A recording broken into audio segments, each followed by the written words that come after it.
Hello and welcome to knowledge zone channel. आज 23 दिसंबर के दिन हम पीआईबी के इंपॉर्टेंट न्यूज़ को डिस्कस करेंगे।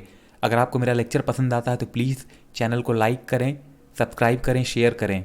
अगर आपको इस लेक्चर की पीडीएफ चाहिए तो मैंने इसका लिंक डिस्क्रिप्शन में डाल दिया है, आप वहाँ से पीडीएफ डाउनलोड कर सकते हैं। चलिए डिस्कशन स्टार्ट करते हैं।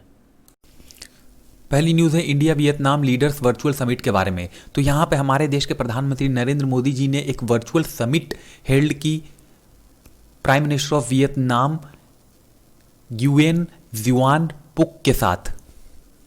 देखिए पहले इसकी लोकेशन देख लेते हैं। देखिए ये वाला जो एरिया है ये है वियतनाम का एरिया जिसकी कैपिटल है हनोई, और इसके जो नेबरिंग कंट्री हैं वो है थाईलैंड, कंबोडिया और लाओस, और ये है मेकोंग रिवर। देखिए ये वाला जो एरिया है ये है साउथ चाइना सी का एरिया। चलिए इसको और डिटेल्स के साथ थोड़ा देखते हैं। देखिए ये है इंडिया, और इंडिया से जब अगर ईस्ट आते हैं तो ये वाला जो एरिया है जो एस स्ट्रक्चर बना रहा है, तो यही वाला एरिया जो है ये वियतनाम का एरिया है और ये इसकी कैपिटल रही। और ये वाला जो एरिया है ये है साउथ चाइना सी का। तो यानी कि वियतनाम जो है वो साउथ चाइना सी जो इसके ईस्ट में है।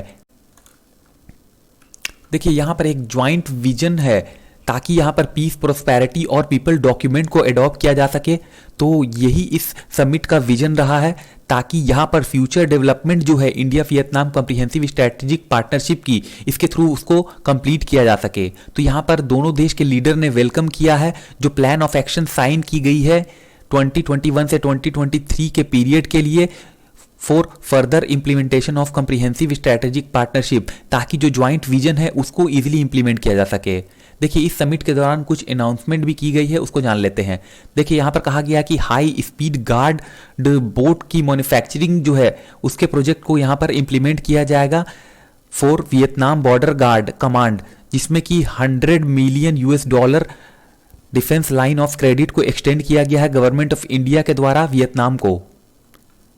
तो यहाँ पर जो 7 डेवलपमेंट प्रोजेक्ट हैं उसको कंप्लीट किया जाएगा और हैंड ओवर किया जाएगा with Indian grant in aid assistance of 1.5 million, जिसकी जो ये अमाउंट है वो लोकल कम्युनिटी ऑफ वियतनाम को यहाँ पर दिया जाएगा ताकि उनको यहाँ पर बेनिफिट किया जा सके। देखिए जो ये कम्युनिटी है वो निन थुआन प्रोविंस के अंदर रहते हैं। तो यहाँ पर एक एनुअल क्विक इम्पैक्ट रिपोर्ट को भी यहाँ पर उसके नंबर को यहाँ पर इन्हांस करने की बात है, जो अभी करंटली 5 है तो उसको यहाँ पर इंक्रीज करके, यानी कि इस एनुअल इम्पैक्ट प्रोजेक्ट के अंदर जो नंबर है उसको 5 से 10 करना है फाइनेंशियल ईयर 2021 से 2022 के बीच में। इसके अलावा 3 नए डेवलपमेंट पार्टनरशिप प्रोजेक्ट है जिसका मकसद है कि जो हेरिटेज है उसका कंजर्वेशन करना वियतनाम के अंदर।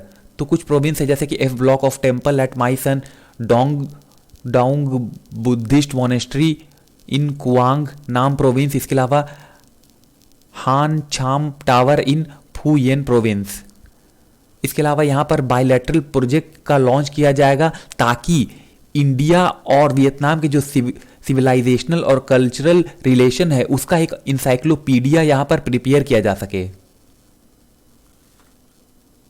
अगली न्यूज़ है साउथ वेस्ट मानसून 2020 के बारे में। तो यहाँ पर इंडियन मेट्रोलॉजिकल डिपार्टमेंट ने रिलीज की है end off season south west monsoon 2020 report को। तो यहाँ पर रिपोर्ट की कुछ हाइलाइट्स है उसको जान लेते हैं। देखिए जो सीजनल रेनफॉल है जो कि जून से सितंबर के बीच में आती है ओवर द कंट्री, तो एज ए होल इसमें 109% का जो लॉन्ग पीरियड एवरेज है 2020 में वो देखने को मिला। देखिए लॉन्ग पीरियड एवरेज यानी कि जो एवरेज रेनफॉल रिकॉर्ड की जाती है during the month of June to September, तो इसी को कहते हैं लॉन्ग पीरियड एवरेज। तो ये जो लॉन्ग पीरियड एवरेज थी वो 3rd हाईएस्ट रही है आफ्टर 1994, जो कि 1994 में 112% थी एलपीए की। इसके अलावा रिसेंटली 2019 में ये 110% थी एलपीए की, यानी कि लॉन्ग पीरियड एवरेज की।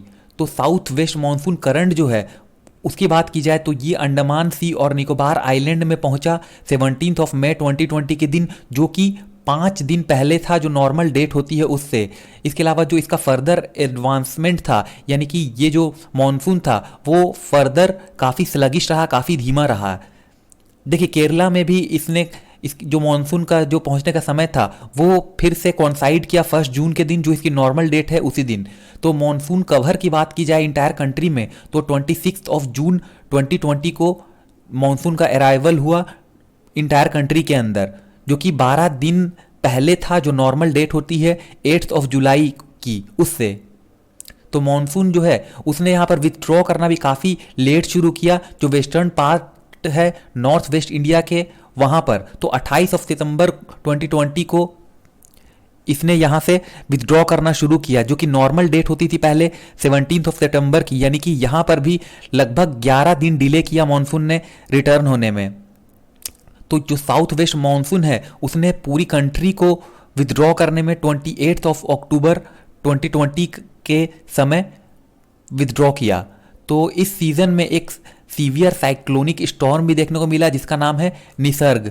तो यहाँ पर ये जो निसर्ग है वो 1 जून से 4 जून के बीच में देखने को मिला। तो इस साल जो मॉनसून डिप्रेशन था ड्यूरिंग दिस सीजन, यानी कि जून से सितंबर वाला जो सीजन था वो भी यहाँ पर देखने को कम ही मिला, यानी कि उसमें भी एब्सेंस देखने को मिली।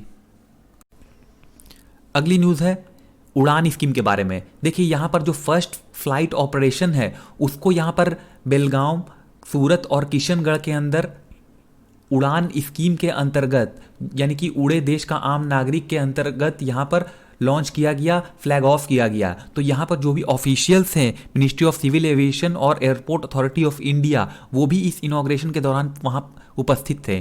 तो जो लॉन्च है फ्लाइट ऑपरेशन की सूरत, किशनगढ़ और बेलगाम रूट में, वो यहाँ पर अलाइन है गवर्नमेंट की जो ऑब्जेक्टिव है एयर कनेक्टिविटी प्रोवाइड करने की, जो भी metro to the tier 2 and tier 3 city है उससे यहाँ पर कंट्री को जोड़ा जाएगा अंडर उड़ान स्कीम। यानी कि जो भी मेट्रो सिटीज़ हैं उनको टीयर 2 टीयर 3 सिटी से कनेक्ट किया जाएगा उड़ान स्कीम के अंतर्गत। तो यहाँ पर 300 से ज़्यादा रूट जो हैं वो ऑपरेशनलाइज किए गए हैं उड़ान स्कीम के अंदर।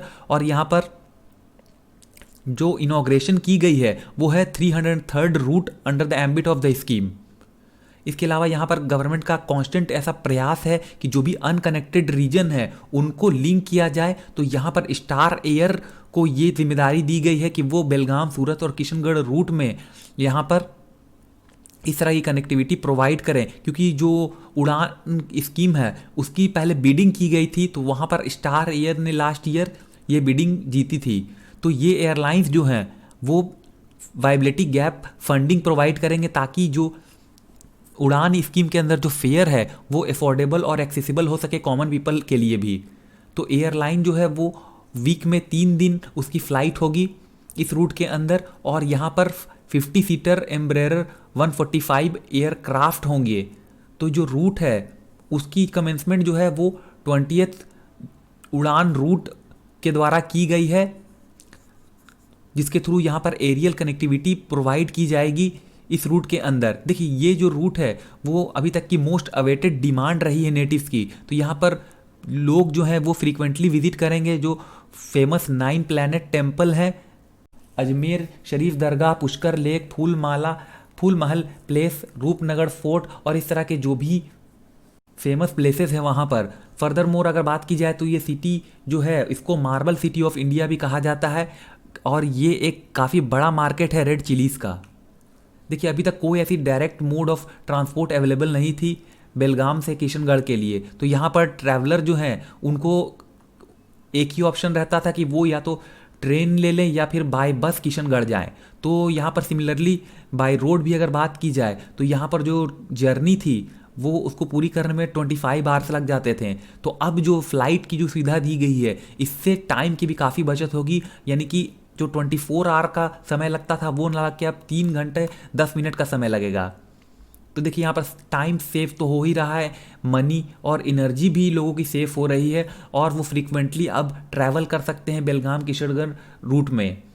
तो यहाँ पर जो रेगुलर फ्लाइट ऑपरेशन है इस रूट के अंदर वो यहाँ पर ट्रेड और टूरिज्म को भी काफ़ी बढ़ावा देंगे, काफ़ी बूस्ट देंगे।